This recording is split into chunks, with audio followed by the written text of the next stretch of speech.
Dito ang baryong sinilangan ni Ramon. Moreno, gwapo, maganda ang pangangatawan at halatang praktisado sa mga pagsasanay na napagdaanan.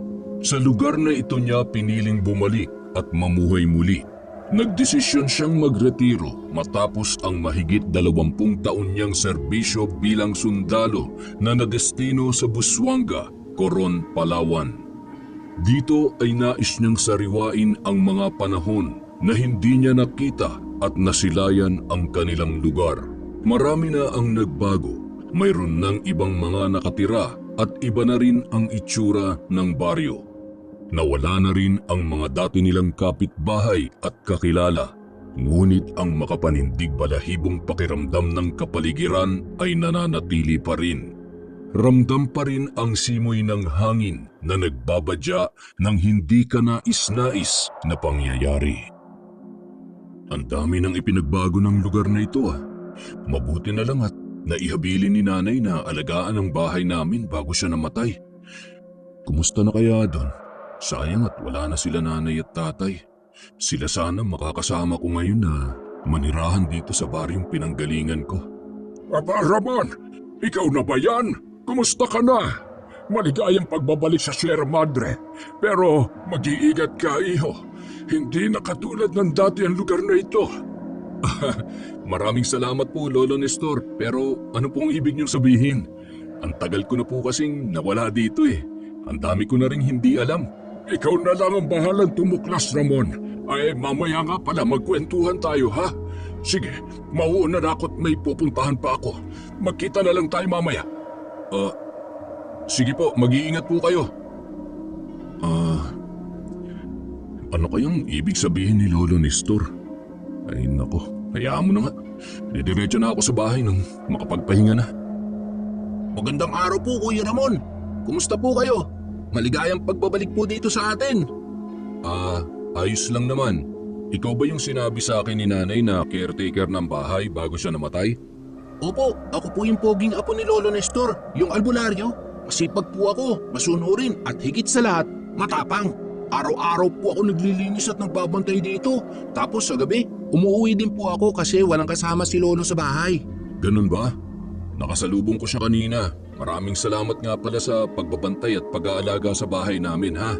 Ito na lang ang pinakaiingatan kong pamana na naiwan sa akin ng mga magulang ko. Walang anuman po, Kuya Ramon.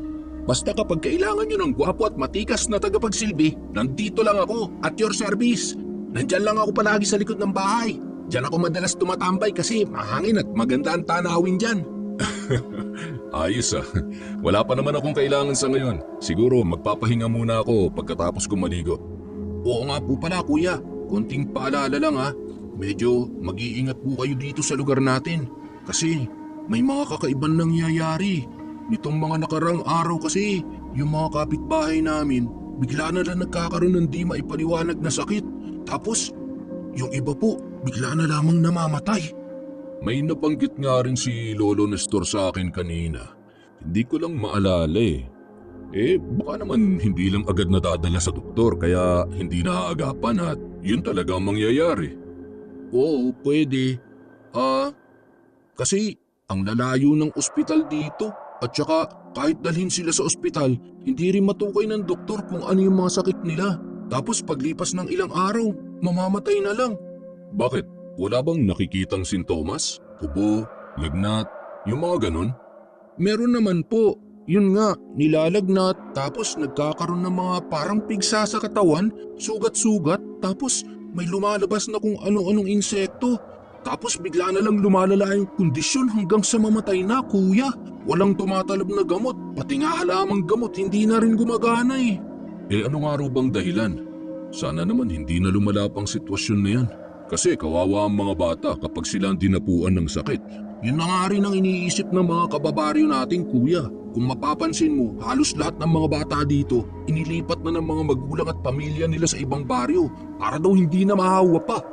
Ay, ang problema kasi nito, hindi alam kung anong pinagmumulan kaya hindi rin magawa ng solusyon. Tama ka dyan, Kuya.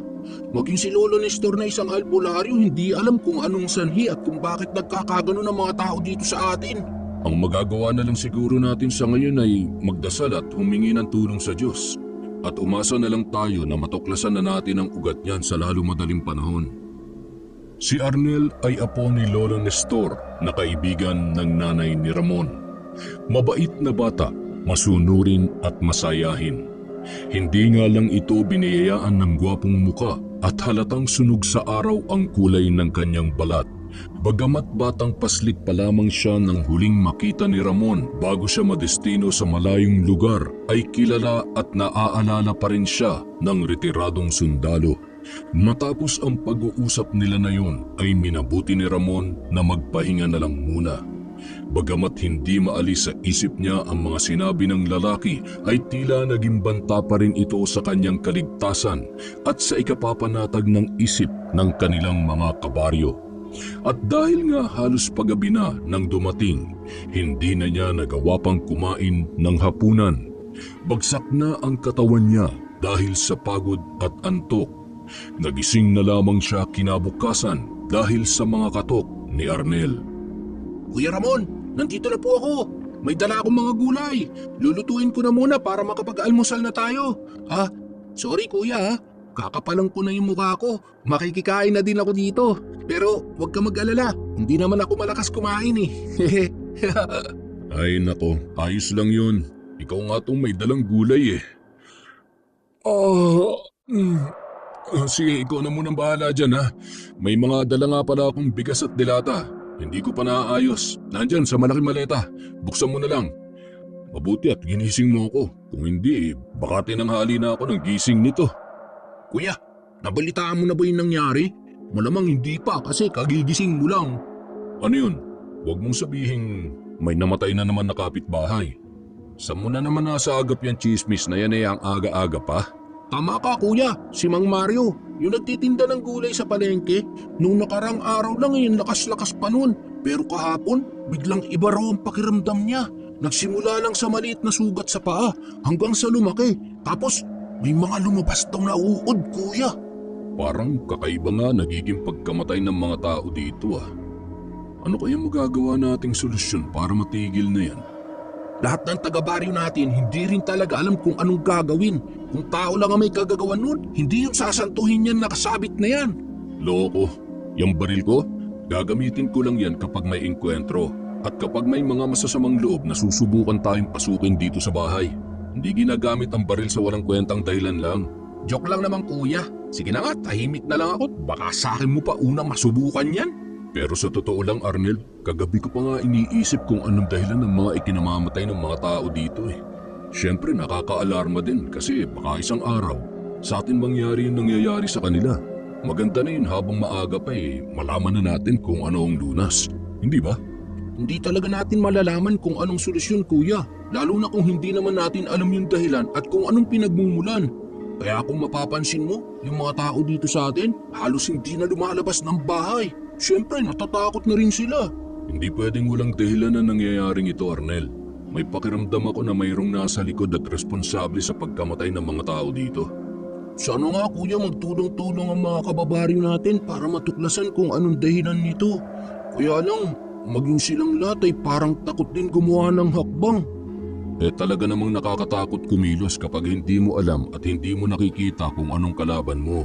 Sa amin bilang mga sundalo, hindi kami basta-basta sumusugod sa laban, lalo na kung wala o kulang ang mga bala namin. Tama ka dyan kuya, pero kapag nalaman ko lang talaga kung ano o sinong gumagawa niyan, naku, titirisin ko talaga at dudurugin ko at pupulbusin ko pa. Ang dami mong sinasabi. Tara na nga, kumain na lang tayo at luto na yata yung gulay mo. Namiss ko ang gulay, lalo na yung mga bagong pitas. Lalo pa kung ang nagluto ay pogi at eksperto sa kusina. Ekspertuhin mo yung mukha mo. Patikim nga. Lasang dagat naman to, Arnel. Sobrang alat. Magkakasakit tayo niyan sa bato eh. May factory ba kayo ng asin? Ganyan talaga kapag lutong chef. Hindi ka lang siguro sanay kasi puro lasang pulbura yung pagkain nyo dun. Loko, dagdagan mo nga ng sabaw yan tapos lutuin mo ulit. Grabe, napakaalat talaga eh. Sabi ko nga maalat eh. Eto na, lulutuin na ulit. Ang panibagong masamang balita na yun ang nakapagbigay ng ideya kay Ramon na tila may gumagawa at nasa likod ng mga pangyayari.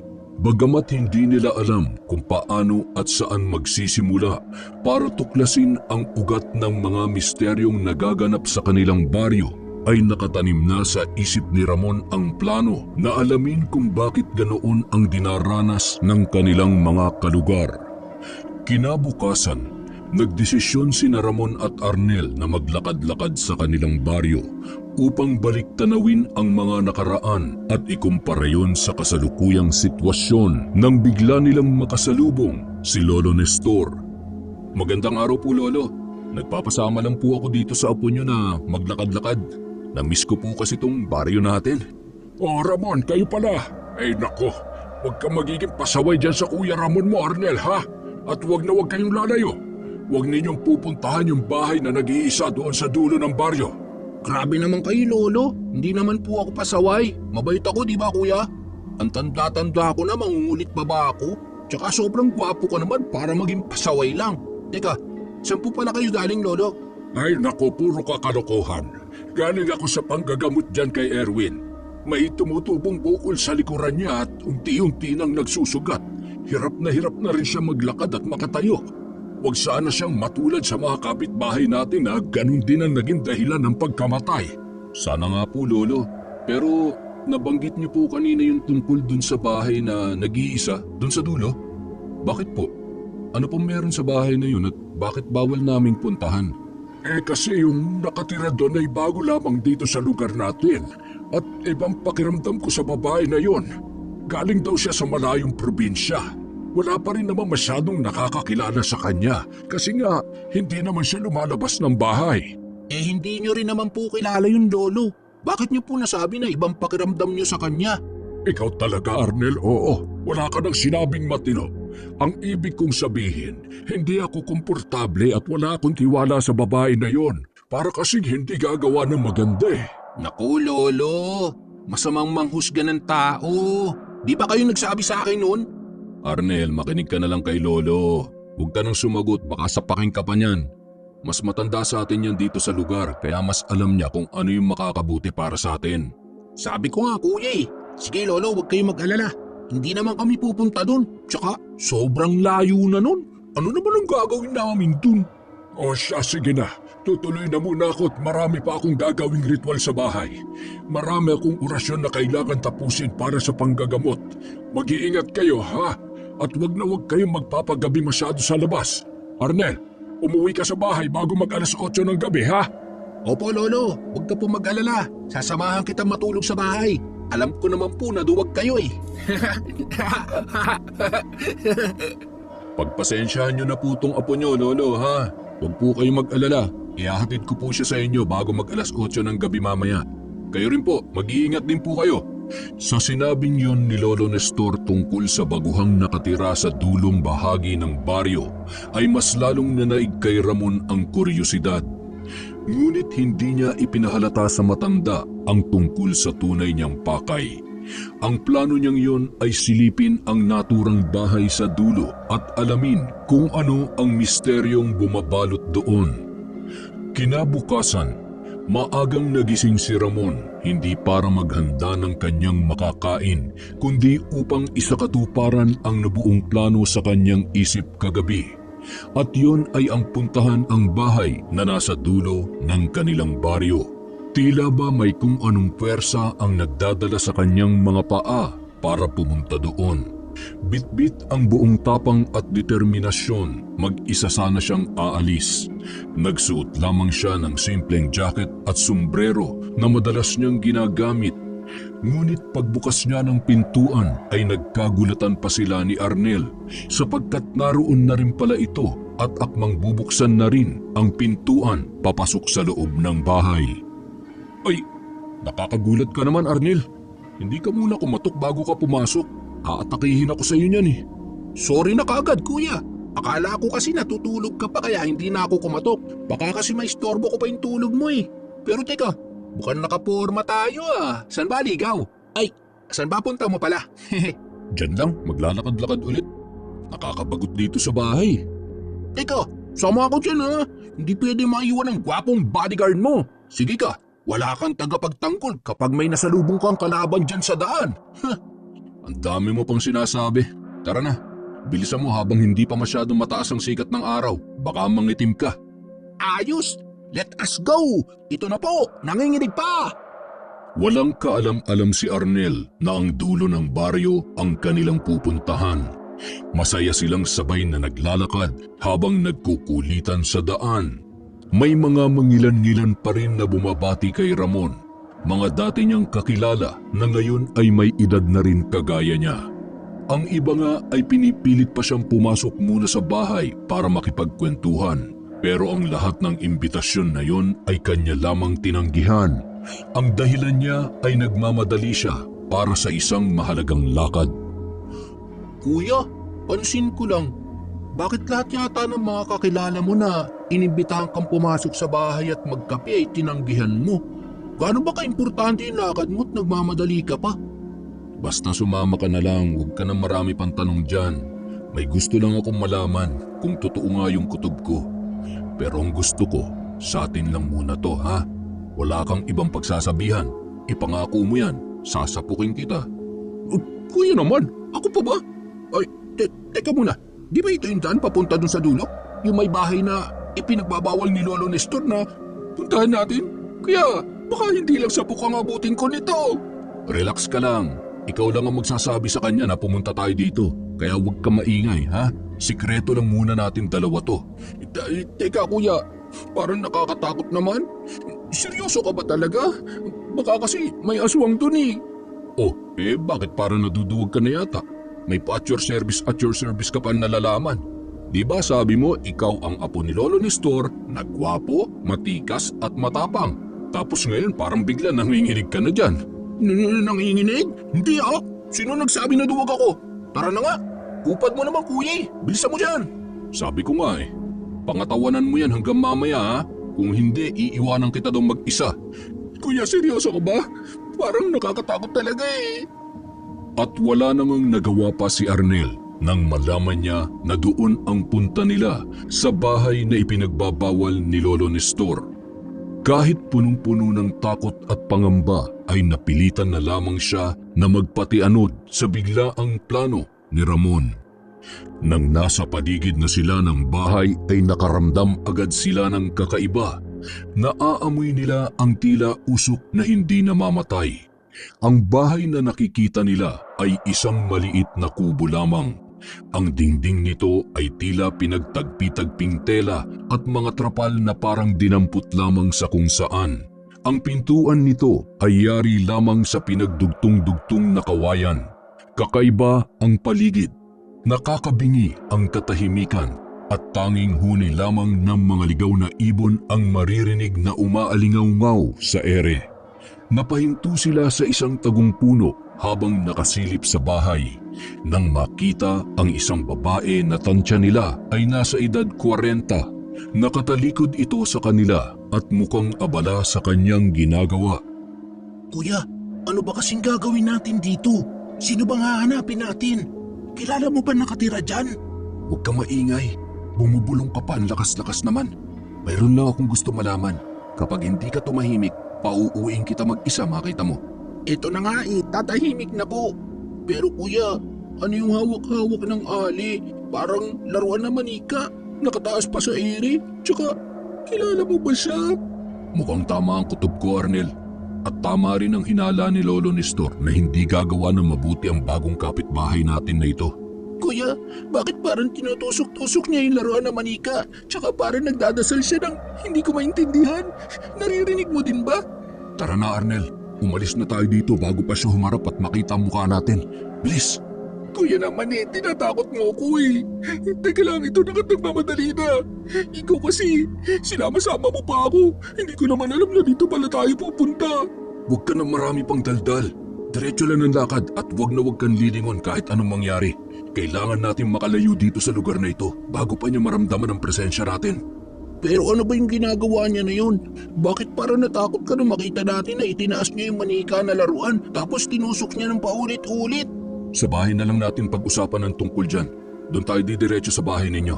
Kailangan ko makausap si Lolo Nestor para ipalam sa kanya ang tungkol sa nakita natin. Ano? Kuya, wag! Siguradong pagagalitan ako ni Lolo kapag nalaman niya na sumama ako sa iyo doon. Kasi sabi niya sa atin wag na wag tayong pupunta doon, di ba? Yari na naman ako niyan eh. Huwag kang mag-alala, hindi ka pagagalitan ni Lolo, akong bahala. Sasabihin ko sa kanya na pinilit kitang sumama doon. Tsaka ako na rin ang magsasabi sa kanya ng totoo. Abot-abot ang kaba nilang dalawa sa kanilang nasaksihan at natuklasan. Lakad-takbo ang ginawa nila para mabilis na makaalis at makalayo sa lugar na yon. Kapwa sila pagod nang makarating sa ligtas na bahagi ng daan. Hindi man ganoon kalawak ang kaalaman ni Ramon tungkol sa mga bagay na yon, ngunit malakas ang kutob niya na may kinalaman sa pangkukulam ang nangyayaring pagkamatay ng kanilang mga kabaryo. At sigurado siya na sangkot ang babaeng nakita nila sa naturang krimen. Kaya naman, nagpasya na siya na sabihin ito kay Lolo Nestor sapagkat bilang isang albularyo, alam niya na may maaaring magawa ang matanda upang sugpuin ang nagaganap na kasamaan sa kanilang lugar. Sinabi ko naman sa inyo na wag kayong pupunta doon. Ano bang pumasok sa mga isip ninyo? Pasensya na, Lolo Nestor. Bilang kabaryo niyo at parang hindi na rin kayo iba sa akin, gusto ko lang naman sanang makatulong para matuklasan kung anong dahilan o kung sino may kagagawan sa mga kasamaan dito sa lugar natin. May hinala po ako na ginagamitan ng pangkukulam ang mga tao dito, kaya hindi matukoy ng mga doktor ang kanilang sakit. Paano naman pumasok sa isip mo na pagdudahan ang baguhan nating kapitbahay? May alam ka ba tungkol sa mga kulam at barang? Kasi po, nabanggit nyo kahapon na parang hindi rin magandang pakiramdam nyo sa kanya. Kaya naman po naisip ko na pasyalan. Tsaka iba rin talaga ang kutob ko dun sa lugar na yun eh. At isa pa, wala naman po akong alam masyado tungkol sa mga kulam at barang. Pero naririnig ko na yan nung bata pa ako. At naniniwala ako na posible nga yun. Mabuti na nga lang at nakaalis kami kaagad kanina. Nakita niya ba ang mga mukha niyo? Nakilala niya ba kayo? Sa tingin ko po, Lolo, hindi naman. Ang bilis ko kasi nakatakbo. Tapos kasunod ko na si Kuya Ramon. Nakatalikod sa amin yung babae habang may ginagawa siya na parang nagdadasal. Tapos nakita ko na may itinaas siya sa kamay niya. Laruan yun, parang manika. Tapos tinusok-tusok niya ng karayom. Sa mukha, sa leeg, tsaka sa paa, sa binti, sa O singit. tama na, baka kung saan pa mapunta yan. Sa tingin ko, Lo, kailangan nating ipaalam sa mga kabaryo natin ang tungkol dito. Para malaman nila na hindi basta-bastang sakit lang ang nangyayari sa mga namamatay na biktima. Huwag mo na sa ngayon, Ramon. May palagay ako na hindi basta-basta maniniwala ang mga tao sa atin. Sapagkat ang pagkakaalam nila ay malubhang sakit lamang ang lumalaganap sa baryo. Ngayon ay alam ko na kung bakit mas lumulubha ang kondisyon nila kapag pinapainom ng gamot at mga katas ng halaman. Dahil ang bisa ng barang at kulam ay mas tumitibay kapag mali ang ginagawang pagkontra. Ano pong kailangan nating gawin ngayon, Lolo? Dapat po mapigilan natin ang babaeng yun para wala na siyang kasunod pang mga biktima. Lolo, mapapahamak po ba tayo? Tsaka ano po ba yung sinasabi niyong kulam at barang? Para kasing ngayon ko lang narinig yung mga salitang yun eh. Ang kulam ay orasyon. Isang paraan upang makagawa ng mapaminsalang kondisyon sa isang tao. Ang barang naman, delikado at mas marahas na gawain ng mga taong naghihiganti. Kadalasan ay dahil sa galit na kinikimkim na hindi na ilabas sa loob ng mahabang panahon. Kung may maitutulong po ako, Lolo, sabihin niyo lang po. Nakahanda po akong gawin ang lahat para sa kaligtasan at katiwasayan ng baryo natin. Nagawa ko nga pong magsilbi ng mahigit 20 taon sa ibang bayan. Dito pa kaya sa mismong baryo natin? Sa nangyaring ito sa mga tao sa lugar natin, sigurado ako na pambabarang ang ginawa sa kanila, kaya lahat sila ay nangamatay. Ngunit ang hindi ko maintindihan ay kung ano ang motibo at dahilan bakit niya ito ginagawa. Sana po magawa na ng paraan para malutas na yung problema natin dito, Lolo. Natatakot po kasi ako eh. Iniisip ko baka isa sa mga araw na ito, tayo naman ang kulamin o barangin niya. Titingnan ko kung anong magagawa ko. Kinakailangan kong makipag-ugnayan sa mga kapwa ko matatandang albularyo para makapagplano ng maayos at maisagawa ng tama ang ritual upang madaig natin ang babaeng mambabarang. Masyado siyang malakas at mas lalo pa siyang pinalalakas ng kanyang galit at puot. Lo, paano niyo po malalaman kung sino at anong dahilan ng mambabarang at bakit niya ito ginagawa sa atin? May paraan po ba? Ang tanging paraan lamang upang makausap at makaugnayan ko siya ay pag may sunod ulit siyang bibiktimahin. Sa ganoong paraan ay makakatawid kami sa mundo at diwa ng bawat isa. Kailangan pala may magsakripisyo muna ulit para makausap mo mambabarang, Lolo. At para malaman kung paano natin siya matatalo. Paano kung mamatay ulit yung kasunod na biktima? Ganoon na nga, Arnel. Kaya kailangan kong makipagtulungan sa mga kasamahan ko upang maging mas malakas ang aming pwersa. Makakatulong ka rin sa gagawin namin, Ramon, sapagkat sa pagpuksa ng kasamaan, kailangan ng isang tao na buo ang loob at handang harapin ang lahat ng maaaring mangyari. Nakahanda ka ba?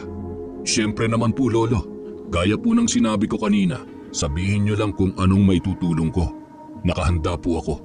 Sa ngayon ay kailangan natin ng matinding pag-iingat, patuloy na pagdarasal at pagtitiwala sa Diyos. Hindi ko makakayanan mag-isang talunin ng mambabarang. Nararamdaman ko na hindi siya basta-basta magpapatalo sa akin. Nang matuklasan nila Ramon ang tungkol sa sikreto at misteryo sa bahay na nasa liblib na lugar, ay kaagad silang gumawa ng paraan upang masupil at masugpo ang kasamaan nito. Tama nga ang kanilang hinala at pagdududa na ang bagong nakatira sa kanilang lugar ay may kinalaman sa lahat ng madilim na karanasan ng kanilang baryo. Naging mapagtuklas si Ramon. Araw-araw umaalis siya upang makipag-usap at makipagkasundo sa mga matatanda at magagaling na albularyo sa kanilang mga katabing baryo. Bukod kay Lolo Nestor ay humanap din siya ng karagdagang kaalaman tungkol sa panggagamot at sa pagkontra sa kulam at barang. Ilang buhay pa ang kinuha ng mambabarang bago natutunan ni Ramon ang lahat at bago pa niya naipon ang kanyang nalalaman tungkol doon.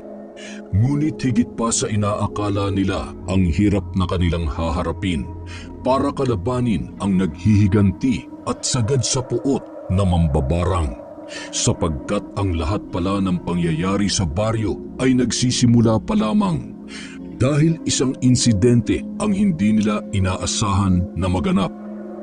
Kuya Ramon, gising na! Anong oras na? Di ka pa yata kumakain ng almusal eh. Wala akong gana, Arnel. Mukhang masama ang pakiramdam ko eh. Hindi ko maigalaw ang paa ko at medyo masakit ang bewang ko. Paano ba naman kasi, kuya? Nitong mga nakaraang araw napansin namin ni Lolo na panay ang alis mo. Palagi kang wala dito sa bahay kapag nagpupunta ako. Saan ka ba naglalagi? May mga inaasikaso lang ako at importanteng nilalakad. Kumusta nga pala si Lolo Nestor? Ayos lang naman. Nagtatanong nga din siya kung bakit daw palagi kang wala dito sa bahay. Marami na ang mga nabiktima ng mambabarang, Kuya Ramon. Parang wala na yata tayong pag-asa na matalo pa natin yung hinayupak na yun. Nawawalan na rin ng pag-asa ang mga tao dito. Huwag mong sabihin yan, Arnel.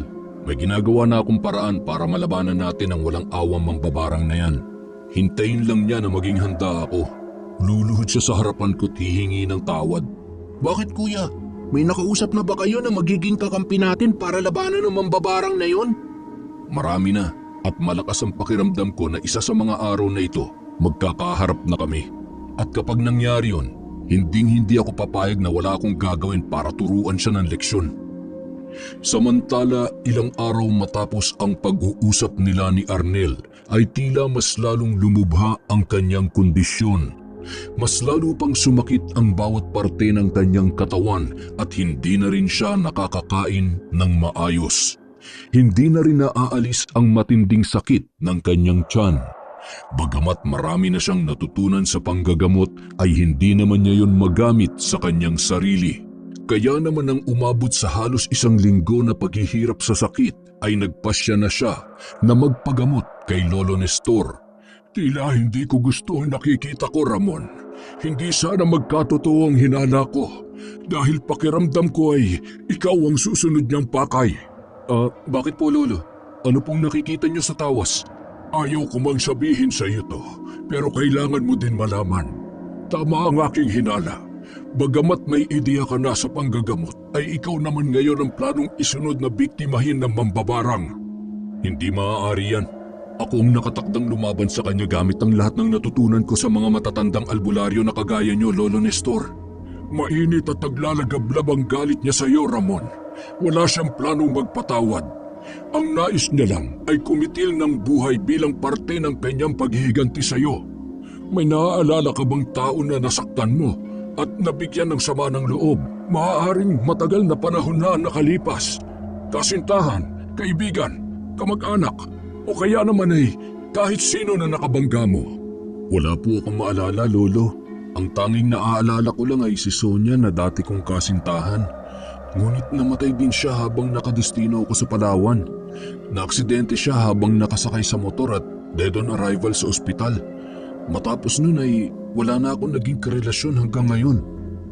Bago si Sonia, wala kang naaalala na nakasamaan mo ng loob at posible may galit sa iyo?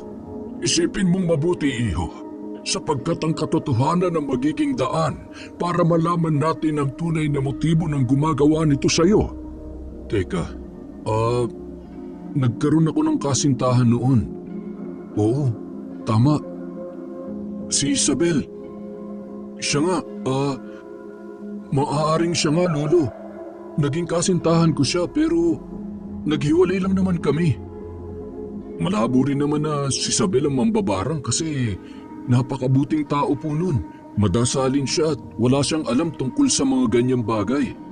Ngunit kung sakali nga na siya ang Isabel na sinasabi mo, kung sakali lamang ha, o kung hindi man siya, natitiyak kong mayroon siyang galit sa iyo. Ang tanging may papayo ko lang ay puntahan mo ang babae na nasa dulo ng baryo. Kausapin mo siya. Alamin mo kung anong nagawa mo sa kanya. At kung mayroon man, subukan mong humingi ng tawad. Malakas ang kutob ko na siya ang may kagagawan ng lahat ng ito sa iyo, Ramon. Maaari nag-uugat ito sa matinding galit at sama ng loob ng isang tao. Ano po? Yun lang po ba ang tanging paraan, Lolo? Ito bang kapalit ng lahat ng galit niya? Idadamay niya pati ang mga taong walang kasalanan? Kung kanino siya may sama ng loob, dapat doon na lang niya ibuhos ang ganti niya. Sa ngayon, yun lang ang maaari mong gawin. Kung sakaling ang siya talaga ang sinasabi mong babae. Hindi ko alam kung gaano yun ka-epektibo pero nakasisiguro ako na kahit papaano ay magkakaroon ng magandang resulta ang iyong gagawin. Huwag kang mag-alala, kuya. Sasamahan kita sa kanya. Sa tingin ko naman mabait yung ali na yun eh. Baka masyado lang siyang abala nung nakita natin siya kaya sabog yung buhok at parang hindi pa nakakaligo ng ilang araw. Kaya mukhang nakakatakot yung itsura niya nun. Salamat kung ganon, Arnel. Pero sigurado ka ba? Di ba nga duwag ka? Muntik ka na nga maihi sa takot nun eh. Grabe ka naman, kuya. Duwag lang ako kapag hindi kita kasama ha. Pero pag magkasama tayo, parang tumatapang na nga rin ako eh. Gusto mo ngayon ha? Oh, relax ka lang. Sige, sinabi mo yan ha. Aasahan ko yung tapang-tapangan mo na yan. Dalhin mo itong medalyon ng San Benito. Kapag nasa alanganin kang sitwasyon, bulungan mo lamang yan ng mga orasyon na nakasulat dyan at agad ako makakaramdam ng senyales. Sa ganoong paraan ay agad kitang mapupuntahan. Maraming salamat po, Lolo. Sana po magkaroon ng magandang resulta ang gagawin namin na ito. Sige po, tutuloy na muna kami ni Arnel. Mag-iingat rin po kayo rito. Ikaw naman, Arnel. Suotin mo ito. Ito ang pinatuyong buko ng kalabasa. Huwag mong aalisin yan sa leeg mo habang naroon kayo. Hindi ka magagalaw ng mambabarang kapag mayroon ka niyan. Patnubayan nawa kayo ng Diyos, mga bata. Nung araw din na yon ay muling bumalik sina Ramon at Arnel sa bahay ng mambabarang. Hindi man niya sigurado kung may mabuting maitutulong ang pakikipag-usap niya sa mambabarang, ay ginawa pa rin niya yun upang itigil na ng babae ang ginagawang pambabarang sa kanya. Para kasi sa kanya, wala naman siyang ginawang kasalanan dito. Kung tutuusin ay sila pa nga ang dapat na magalit dahil siya itong baguhan sa lugar, ngunit nagawa pa rin nito na maminsala sa mga taga-baryo. At gaya nung nauna, nung nandoon na sila sa paligid ng bahay ng mambabarang ay muli nilang naramdaman ang kakaiba at hindi maipaliwanag na aura ng lugar. Ramdam na ramdam nila na tila nakahiwalay sila sa karaniwang galaw ng mundo. Nakailang katok pa sila bago biglang bumulaga ang galit na muka at matatalim na tingin ng isang babae na pamilyar kay Ramon at siguradong hindi niya makakalimutan. Tao po? May tao po ba dyan? Pwede po ba namin kayong makausap? Sino kayo? At anong ginagawa niyo dito? Isabel, ikaw nga. Sa wakas at nagkaharap din tayo, Ramon. Ito na ang araw na pinakahihintay ko. Ang pinakamatamis na araw para sa akin. Magkakilala kayo, kuya? Siya nga ba yung sinasabi mo kanina? At sino ka naman negritong butete? Manahimik ka kung ayaw mong ilagay kita dyan sa malaking kaldero at gawin kong bulaloy ang mga buto-buto mo. Kuya, umuwi na tayo. Nakakatakot dito. Mukha siyang bruha. Isabel, huwag mong sabihin na totoong hinala namin na ikaw ang nambabarang sa mga tao dito sa baryo namin. At bakit, Ramon? Kung ako nga ang mambabarang, may magagawa ka ba para pigilan ako sa kung sino man ang gusto kong barangin? Ha? Isabel, paano mo ako nasundan? Paano mo nalaman na babalik ako dito sa baryo namin? At bakit mo ginagawa to? Matagal na panahon na, Ramon. Ilang taon ako naghintay sa pagbabalik mo simula nung iwan mo ko. Pero hindi ka na bumalik at tuluyan ka nang sumama dun sa Sonia na mas minahal mo kesa sa akin. Isabel, matagal na yun. Nung mga panahon na yun, litong-lito pa ako at hindi pa ako makapagdesisyon na maayos. Hindi ko pa alam kung anong gagawin ko sa buhay ko. Kaya mas pinili mong iwanan ako at sumama sa babae mo. Kasi hindi mo naman talaga ako minahal, di ba? Tama ba ako, Ramon? Isabel, pakiusap. Kung may nagawa man akong kasalanan at pagkukulang sa iyo noon, pinagsisihan ko na yun. Patawarin mo na ako at kalimutan na lang natin ang lahat na nangyari. Isabel, walang kapatawaran ang mga ginawa mo sa akin, Ramon. Habang buhay kong dadalhin ang galit at puot sa puso ko dahil sa pang-iiwan mo sa akin noon. Isabel, pakiusap. Kung ikaw man ang may kagagawan ng lahat ng ito, parang awa mo na. Itigil mo na. Marami nang nadamay at nagsakripisyo na wala namang kasalanan. Hindi pa ako tapos, Ramon. Nagsisimula pa lang ang paghihiganti ko. At ikaw ang magiging pinakahuli kong biktima. Kaya maghanda ka dahil ipaparanas ko sa iyo ang malupit na katapusan. Isabel, kasalanan sa Diyos ang ginagawa mo. Mali na pumatay ka ng tao at ilagay sa kamay mo ang batas ng Diyos. May pagkakataon pa para magbago ka. Paano mo ba natutunan ng ganyang gawain? Alam mo labag yan sa mata ng tao at lalong-lalo na sa mata ng Diyos, Isabel. Napakadali mong sabihin ang lahat ng yan dahil hindi ikaw ang iniwan, Ramon. Hindi ikaw ang nasaktan at hindi ikaw ang nawalan ng anak. Kung sinasabi mo na mali ang pumatay ng tao, bakit nagawa mo patayin ang sanggol na nasa aking sinapupunan na sana'y magiging anak natin? Magiging anak natin? Anong ibig mong sabihin, Isabel? Hindi kita maintindihan. Kuya, yung sugat mo sa binti, may lumalabas na uod at ibis. Anong nangyayari diyan, kuya? Isabel, alam ko na ikaw ang may kagagawan ng lahat ng ito. At alam ko rin na ikaw din lang ang makakapagpawala niyan. At ano yung sinasabi mong anak natin? Nung araw na saktan mo ko, nalaglag ang bata sa sinapupunan ko. Anak natin ang batang yon, Ramon. Pero dahil mas pinili mo na sumama dun sa Sonia mo, hindi mo na nalaman ang lahat dahil bigla mo na lang akong iniwan. Isabel, patawad. Hindi ko alam na buntis ka noon. Wala akong alam dahil... Oo, inaamin ko. Nabulagan ako sa pagmamahal ko kay Sonia. Mawala kayong puso. Naghintay pa ako ng maraming taon sa pag-asa na isang araw ay babalik ka sa akin. Pero nang hindi ka na bumalik, nakipagkasundo ako sa mga matatandang mambabarang at nagpaturo ng itim na karunungan para makapaghiganti sa iyo. Hindi ako makapaniwala na kaya mong sirain ang sarilit kaluluwa mo nang dahil lang sa pag-ibig sa akin, Isabel. Nang iniwan kita noon, sana'y inayos mo na lang ang sarili mo. Hindi ganito na mas iniligay mo pa sa tiyak na kapahamakan ng iyong buhay.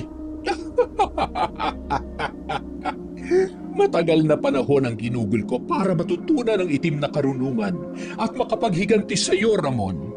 Hindi mo alam ang hirap at pasakit na pinagdaanan ko nung iniwan mo ko. Walang ibang tumulong sa akin kundi ang mga matatanda na may alam sa kapangyarihan na ito. Kaya wala kang karapatan para diktahan ako ng kung ano ang dapat at hindi ko dapat gawin. Isabel, tama na. Nahihirapan na ako. Nasasaktan ako. Tigilan mo na yung ginagawa mo. Huwag mong gawin sa akin to, Isabel.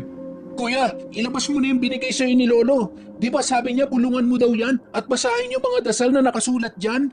Arnel, hindi ako makakita. Wala akong makita. Isabel, parang awa mo na. Tigilan mo na itong ginagawa mo sa akin.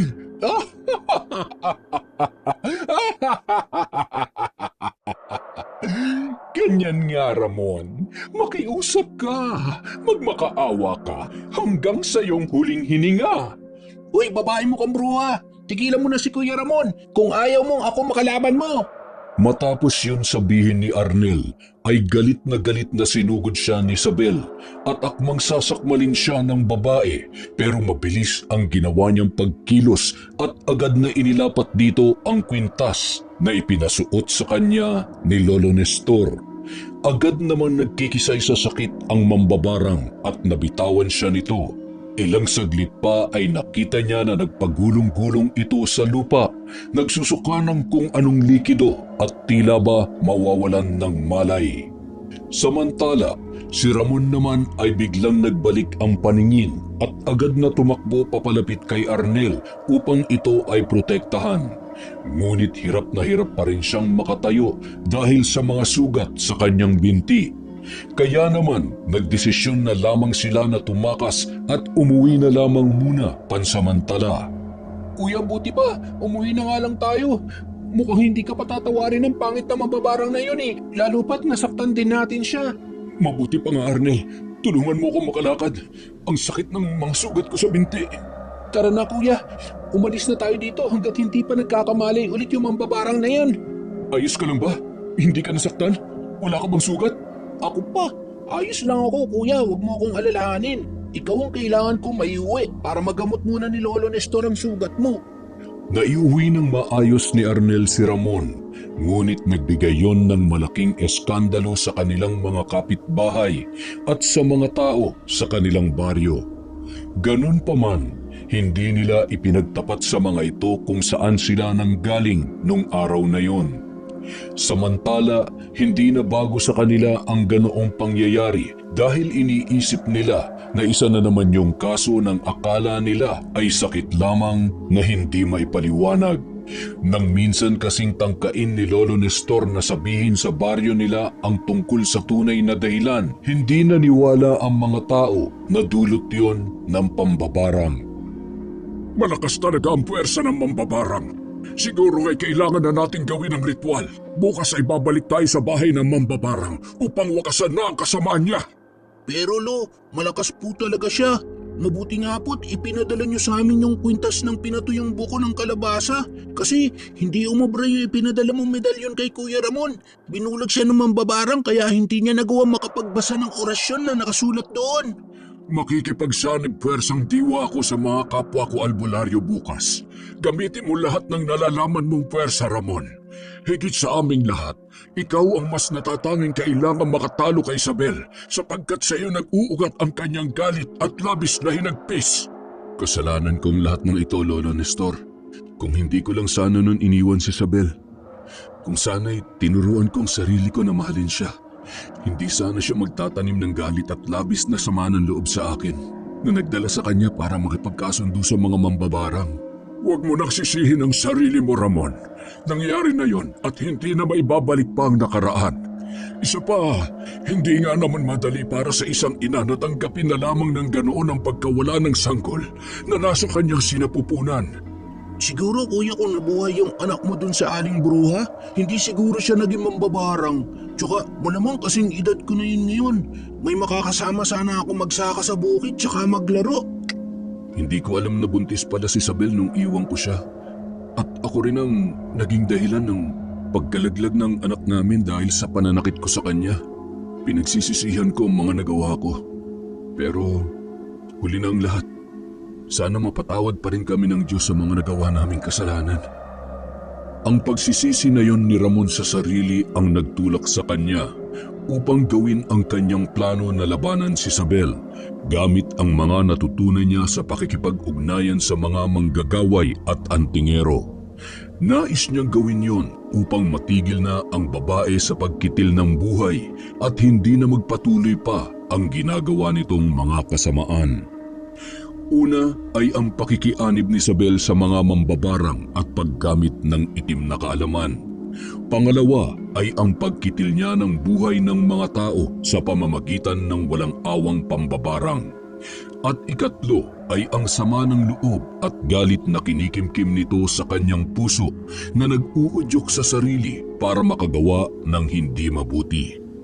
Samantala, matapos ang tagpong yon ay tila nagdahilan lamang si Ramon at himalang nawala ang mga sugat sa kanyang binti. Naging maayos na rin ang kanyang kondisyon. Kaya ng araw din na yon ay nagpasya na silang balikan si Isabel upang harapin ito sa isang mainit na laban. Ngunit hindi nila nagustuhan ang naging ganti ni Isabel. Ang buong akala nila ay maayos na ang lahat. Ngunit ang paggaling na yun pala ni Ramon ay may kapalit na paghihimagsik. Dahil kinabukasan din ng mismong araw na plano nilang puntahan si Isabel sa bahay nito upang harapin sa isang matinding laban, ay biglang nagkasakit si Lolo Nestor, ngunit hindi gaya ng sa mga nauna.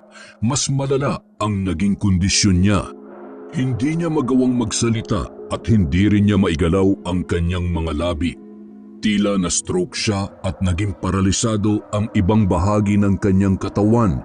Dahilan para hindi siya makalakad, ni hindi rin niya magawang umusal ng dasal at orasyon para kontrahin ang mambabarang. Ngunit dahil marunong pang sumulat ang matanda, ay isinulat niya ang mga orasyon na salita at ibinigay yon kay Ramon. Ang mga orasyon na ito ang gagamitin ng lalaki para sa ritual na mental na diwang pakikipag-ugnayan.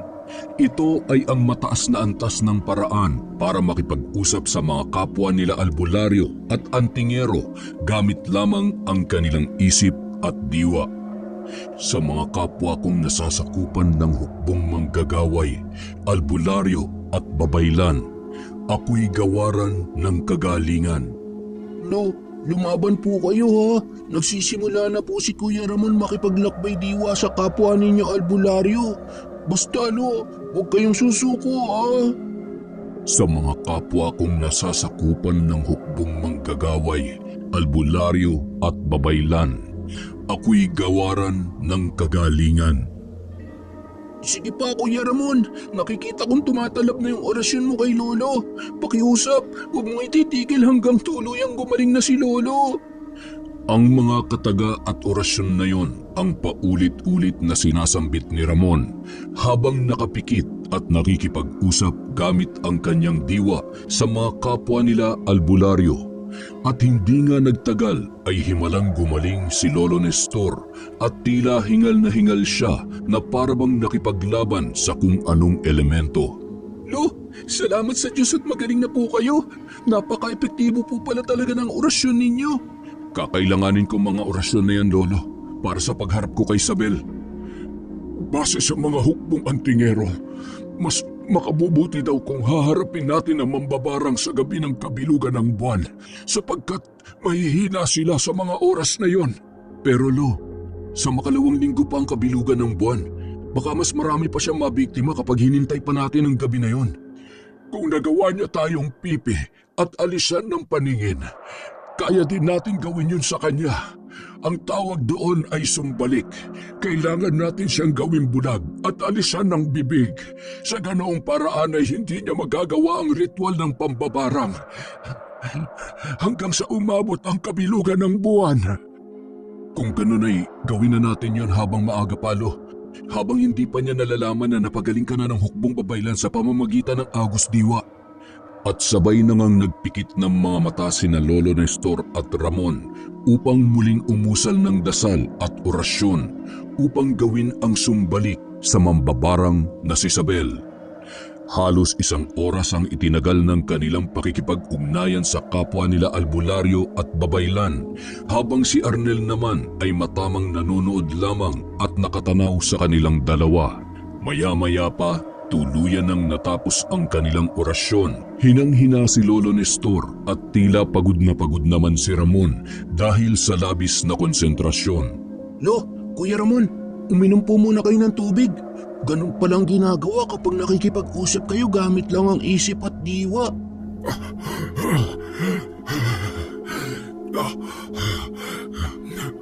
Oo, Arnel. Sa ganoong proseso, kinakailangan ng buong konsentrasyon at walang istorbo. Sapagkat yun ang kasalukuyan namin pagtatawag at paghahanap ng mga espiritu na mas makakatulong sa amin.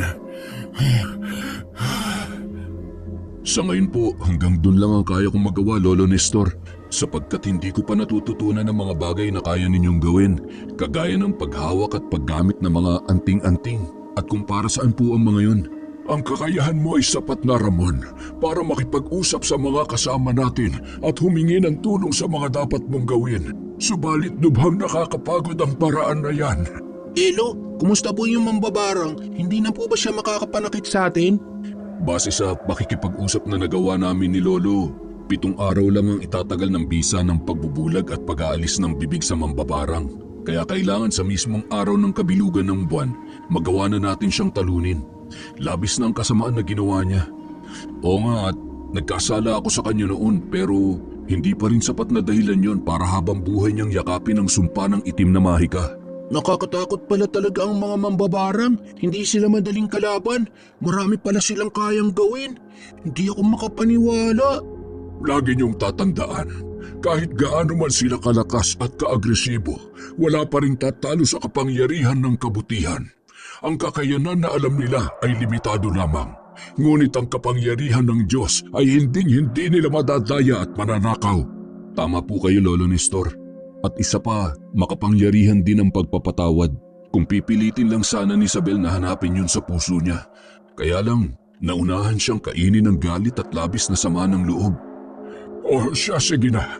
Maiwan ko muna kayo dyan at ihahanda ko lang ang mga anting-anting na kakailanganin natin para sa pagharap kay Isabel sa kabilugan ng buwan. Sige po, Lolo. Hindi na po muna ako uuwi sa bahay. Tutal wala din naman akong kasama doon. Kayo na ang itinuturing kong pamilya. Wala namang problema kay Lolo kung dito ka lang sa amin, Kuya Ramon. Pero may tanong pala ako. Kung pwede naman palang gawin pipi at bulag ang mambabarang, bakit hindi nyo naisipang gawin yun ni Lolo noon pa? Gaya nga ng sabi ko kanina, 7 araw lang ang itatagal noon. At isa pa, kailangan isinasagawa yun sa pamamagitan ng pakikipag-ugnayan ng diwa. Gaya ng ginawa namin kanina. Ibig sabihin, kailangan sani-puwersa kayo para magawa yun? Tama ka. Dahil malakas ang kalaban namin, kaya kailangan namin magsanib puwersa. Ang kaibahan lang nila sa amin, hindi nila kaya makipagsanib puwersa sa mga kapwa nila mambabarang gamit lang ang kanilang diwa. Ibig sabihin pala, mas lalakas pa ang kapangyarihan ninyo pag nagsama-sama kayo? Basta ang masasabi ko lang, Arnel, kailanman ay hindi nagwawagi ang kasamaan laban sa kabutihan. Habang nag-uusap sila Ramon at Arnel, maya-maya ay nakabalik na si Lolo Nestor. Bitbit ang lumang bag nito na hugis parisukat na tila isang lumang baul. At nang buksan niya yon ay isa-isa niyang ipinakita ang mga anting-anting na nakatago doon. Habang inilalabas niya ang mga ito ay ipinapaliwanag niya kung ano at kung paano ito gamitin. Ito ang kabal. Gawa ito sa sagrado at benditadong medalyon na puno ng orasyon. Makakatulong ito sa pagpapahina at lakas ng mambabarang. Ito naman ang tangkal. Gawa ito sa sagradong bagay tulad ng buto, dahon at maliliit na piraso ng kahoy. Mabisa itong pantaboy sa mga mambabarang. Lolo, pwede bang makahingi ng kahit isa sa mga yan? Marami akong nakikitang ganyan sa iba't ibang lugar pero hindi ko naman alam kung anong tawag sa mga bagay na yan. Siyempre naman, iho. Pero ito ang ibibigay ko sa iyo. Ang tawag dyan ay oros pluma.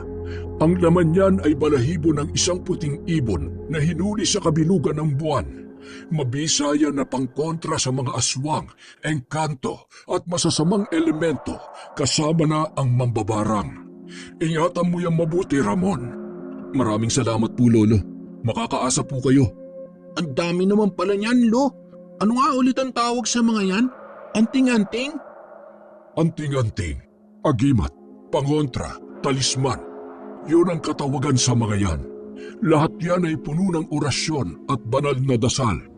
Nasa ganoon silang pag-uusap nang biglang may narinig sila na nagkakagulo sa labas at tila nagsisigawan ang mga tao. Agad na lumabas si Lolo Nestor upang tingnan kung ano ang dahilan ng kaguluhang yon. Kasunod naman niya si Ramon. Nagulat sila nang makita sa labas ang nagwawala na si Isabel at galit na umaatungan ito at umaangil, ngunit hindi makapagsalita. Halata din na ito ay hindi makakita dahil sa nangangapa ito ng mga bagay at tao sa paligid. Lumayo kayo sa kanya. Mapanganib ang taong yan. Alam ba ninyo na siya ang mambabarang at may kasalanan sa pagkamatay ng mga pamilya natin? Malapit na ang katapusan mo, Isabel. Hintayin mo lang ang pagsapit ng kabilugan ng buwan at magwawakas na ang iyong kasamaan. Siya naman pala yung pumapatay sa mga kabaryo natin eh. Dapat patayin na rin natin yan. Ang dami na niyang sinayang na buhay. Huwag kayong lalapit sa kanya. Bagamat hindi siya nakakakita at nakakapagsalita, malakas ang kanyang pangamoy. Madali niya kayong makikilala sa pamamagitan ng pangamoy niya at maaari niya kayong balikan ng pambabarang matapos ang 7 araw. Hayaan niyo muna siya. Huwag kayong mag-alala. Hindi niya kayang makapaminsala sa ngayon. Ilang araw na lang ang hihintayin natin para sa kabilugan ng buwan. Magsiuwi na kayo sa mga bahay ninyo at isarado ninyo na maigi ang mga bintana at pintuan. Ano, Isabel? Hindi ka makakita? Hindi ka makapagsalita? Kung pinili mo na lang sanang magpatawad, hindi na sana tayo hahantong sa ganito. Nang dahil sa kasamaan mo, nakalimutan mo na magpakatao. Ang mabuti pa umuwi ka na lang muna sa ngayon, Isabel, bago pa kita patikimin ang hagupit ng buntot pagi.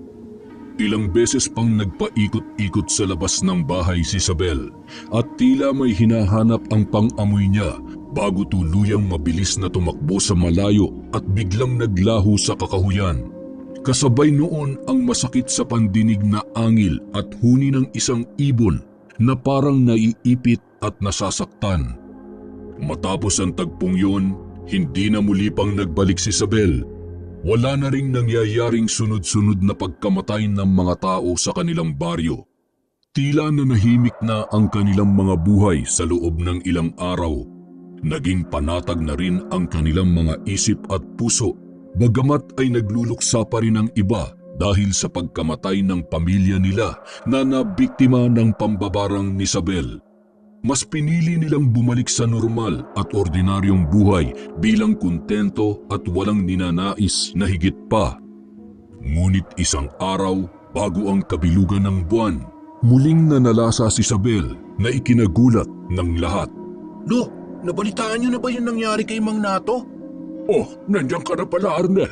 Halika na nga at nang makakain na tayo. Saan ka ba nanggaling at parang may uwi ka na naman na bagong chismis? Teka, bakit? Anong nangyari kay Mang Nato? Di ba siya yung nagsabi na patayin yung mambabarang nung nandito si Isabel? Oo, kuya. Patay na daw. Kagabi bigla na lang daw bumula yung bibig at sumuka ng dugo tapos hindi na nakahinga. At nung namatay daw, ang dami daw lumabas na gagamba sa tainga at ilong niya. Nakakatakot yun, Lo. Malakas ang kutob ko na nawalan na ng bisa ang orasyon natin sa kanya, Ramon. At nasundan niya ang amoy ni Nato noon. Kaya natukoy niya ang bahay nito. Kaya siya ang kasunod niyang biniktima.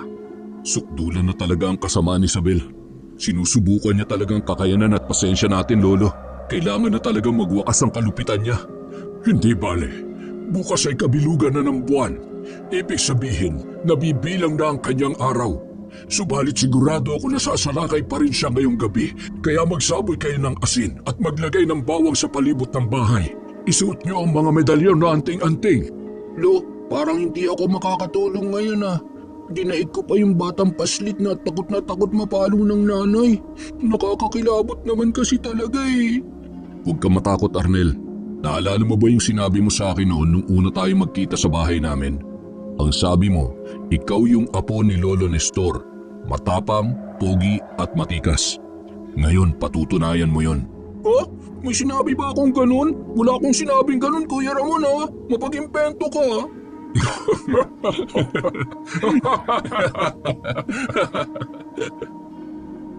Kinabukasan, laking pasasalamat nila Ramon at Lolo Nestor nang malaman nila na wala ng kasunod pang na biktima si Isabel sa kanilang baryo.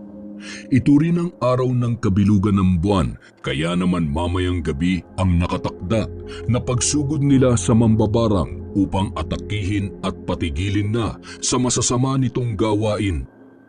Ang buong maghapon na yun ay ginugol nila sa pahinga at paghahanda. Hindi muna tumanggap ng mga pasyente si Lolo Nestor upang maireserba ang kanyang lakas para sa pagsapit ng gabi. Mabilis na lumipas ang oras at nang sumapit na ang 10 ng gabi matapos nilang kumain ng hapunan, ay tahimik na kumilos ang tatlo para magtungo sa bahay ng kanilang kakalabanin. Huwag niyong kalimutang suotin ang inyong mga anting-anting na kwintas. Huwag niyo rin kaligtaan na magdala ng asin sa inyong mga bulsa. Makakatulong ang mga yan para hindi tayo lapitan ng iba pang masasamang elemento maliban kay Isabel. Opo, Lo. Ito nakasuot na sa amin ni Kuya Ramon. Teka, paano po kayo? Anong dala ninyo? Dala ko ang langis na lana. Ikaw, Ramon, ang magsasabi nito mamaya kay Isabel, kasabay ng orasyon sa libretang ito. Kunin mo ito at ilagay sa iyong bulsa. Mukhang marami ng pinagdaan ng laban ng libretang ito, Lolo. At parang ang dami ng napatay na aswang nito. Galing pa yan sa aking lolo nung nabubuhay pa siya. Nagpasalin-salin na yan sa iba't ibang kamay ng mga manggagaway at antingero. Kaya pala mukhang pinagtibay na ng panahon at maraming digmaan laban sa masasamang elemento. Magdasal na muna tayo bago umalis upang gabayan tayo at bigyang patnubay ng may kapal. At sabay-sabay nga silang nagdasal sa pangunguna ni Lolo Nestor. Matapos nilang magdasal ay magkakasunod na nilang binaybay ang madilim na daan papunta sa bahay ni Isabel. Bit-bit ang flashlight ay nagpatiuna si Ramon at nasa likod naman niya si Arnel at si Lolo Nestor. Habang nasa daan ay kung ano-anong huni ng mga panggabing insekto at ibon ang kanilang naririnig. Paminsan-minsan ay umiihip din ang malamig na hangin na dumadampi sa kanilang balat. Halos 1 oras ang kanilang nilakad bago marating ang mismong lugar kung saan nasa di kalayuan ang bahay ng mambabarang na si Isabel. Ramdam agad ni Lolo Nestor ang kakaibang atake ng paligid sa kanyang sistema. Para bang may malakas na puwersa na nagtataboy sa kanya papalayo doon. Alam na niya na naririto na tayo. Nararamdaman ko na ang kanyang pagtataboy. Kumapit ka lang sa akin, Arnel. Huwag kang hihiwalay sa amin ni Lolo Nestor. Oo naman, Kuya. Wala naman talaga akong ibang kakapitan kundi kayong dalawa ni Lolo eh. Doon ka sa gilid na bahagi ng bahay, Ramon. Ako naman, dito ako pupwesto sa harapan ng pintuan at papantayan ko siyang lumabas. Hindi tayo maaaring pumasok sa loob dahil lalakas ang puwersa niya. Kailangan mapalabas natin siya at tamaan siya ng liwanag ng kabilugan ng buwan upang hindi siya makalaban sa atin. Sige po, Lolo. Sasabuyan ko rin ang asin ng bubungan ng bahay at ang paligid para kung may ibang elementong naririto ay maitaboy rin. At ginawa nga ni Ramon ang kanyang sinabi. Narinig nila na parang may umangil at nagalit sa loob noon at nagulat sila nang biglang pagalit na lumabas sa bintana si Isabel. Iba ang itsura nito, kulubot ang balat at mahaba ang mga ngipin sa harapan. Ang buhok niya ay nakatayo na tila nakalutang sa ere. Talagang mapangas kayong sumugod sa lugar ko. Pwes kung gusto niyo ng laban, ibibigay ko yun sa inyo. Simulan na natin ang Agos Diwa, Ramon. Makipag-ugnayan na tayo sa mga kapwa manggagaway at antingerong ninuno sa pamamagitan ng Lakbay Diwa. Kasalanan mong lahat ng ito, Ramon. Kung hindi dahil sa'yo, hindi ako makikianib sa mga mambabarang. Sana'y normal at ordinaryong tao pa rin ako na nabubuhay kasama ka at ang anak natin. Kung hindi mo talaga magagawang kalimutan ang lahat ng masamang kahapon, Isabel, patawad dahil mapipilitan akong saktan ka. Noon mo pa ako sinaktan. Ano pa bang sakit ang magagawa mo na hindi ko kakayanin? Wala kayong puso at damdamin. Matapos banggitin yun ay ikinumpas ni Isabel ang kanyang kanang kamay at itinapat yun kay Ramon. Agad naman tumilapon ang lalaki sa kabilang panig ng bahay. Nang makabitaw si Arnel sa kanya ay patakbo siyang pumunta kay Lolo Nestor na nagulat sa ginawang yun ni Isabel at dinukot niya sa kanyang bulsa ang kulay itim na krus na may patulis sa dulo at itinapat yun sa babae. Tila nasilaw siya at napayuko habang hawak-hawak ang muka na parang unti-unting nasusunog si Isabel. Si Ramon naman ay agad na nakatayo. Sa labis na galit ni Isabel ay agad siyang nakabawi at tila kasing bilis ng hangin na sumugod kay Lolo Nestor. Dinamba niya ang matanda at sabay silang bumagsak sa lupa. Nakasakal sa kanya ang mambabarang habang nasa ibabaw at galit na galit. Hindi ko papayagan na maghari at manaig ang kasamaan mo, Isabel. Ikaw ang naglagay sa sitwasyon mo na yan. Hindi si Ramon o kung sino man. Hoy bro, ang pangit naman babarang! Huwag mong saktan ang lolo ko! Matapos yun sabihin ni Arnel ay ubod tapang niyang sinugod si Isabel mula sa likuran at isinuot niya sa leeg nito ang kwintas na mutya ng buhangin na ipinasuot sa kanya ni Lolo Nestor. Agad namang nakabitaw si Isabel sa matanda at pahigang nagkikisay habang tumitirik ang kanyang mga mata. Ramon, ngayon na! Magmadali ka! Kailangan matalo natin siya bago lumipas ang hating gabi! Matapos yun sabihin ni Lolo Nestor ay inihagis niya kay Ramon ang bote ng langis na lana na dinukot niya galing sa kanang bulsa ng kanyang pantalon. Kasabay noon ay ang pagbubukas ni Ramon sa libretang itim habang sinasalo ang bote. Nang hawak na niya ang langis na lana ay agad niyang sinimulan ang pagbigkas sa mga orasyon na nakasulat sa libreta. Habang sina Arnel at Lolo Nestor naman ay mahigpit na nagyakapan sa isang tabi at hinintay na lamang ang kasunod na mangyayari. Inilabas na rin ng matanda ang bote ng agua bendita na nasa kanyang bag. Patawad sa lahat ng kasalanan ko sa iyo, Isabel. Sa pangiiwan ko sa iyo, sa pananakit ko sa iyo, at higit sa lahat, sa pagkamatay ng anak natin habang nasa iyong sinapupunan. Hindi ko sinasadya na kitilin ang buhay niya. Kung nalaman ko lang sana na buntis ka noon, nagawa ko pang makabawi sa iyo. Ngunit kung ang magiging kapalit ng kasalanan ko na yon ay ang pagkitil mo sa buhay ng mas nakararami, mas mabuti pang wakasan ko na ang iyong kasamaan. At gagawin ko ito para sa kaligtasan ng lahat. Habang inuusal ang mga katagang yun, ay unti-unting lumapit si Ramon sa kinaroroonan ni Isabel at binuksan ang bote ng langis na lana habang paulit-ulit na binabasa ang orasyon sa libreta. Samantala, si Isabel naman ay tila nang hihina sapagkat nakatapat ang kanyang muka direkta sa liwanag ng bilog na buwan. At nang tuluyan ng makalapit si Ramon sa kanya, ay ibinuhos ni Ramon sa buo niyang katawan ang langis na lana at kasabay noon ay ang pagbuhos din ni Lolo Nestor sa kanya ng agua bendita. Kitang-kita nila kung paano namimilipit sa sakit at paghihirap si Isabel habang umuusok at nasusunog ang bawat parte ng kanyang katawan. Nagpagulong-gulong siya sa lupa at tinangkapasan ng tumayo, ngunit nalagutan na siya ng hininga at tuluyan nang naging abo. Tanging itim na usok na lamang ang natira doon na sumabay pa sa pagdaloy ng ihip ng hangin. Sana'y patawarin ka ng Diyos sa mga kasalanang nagawa mo, Isabel. Sa mga buhay na kinuha mo at sinayang. Sa lahat ng taong walang kasalanan at kinalaman, ngunit naging biktima ng walang saysay mong paghihiganti.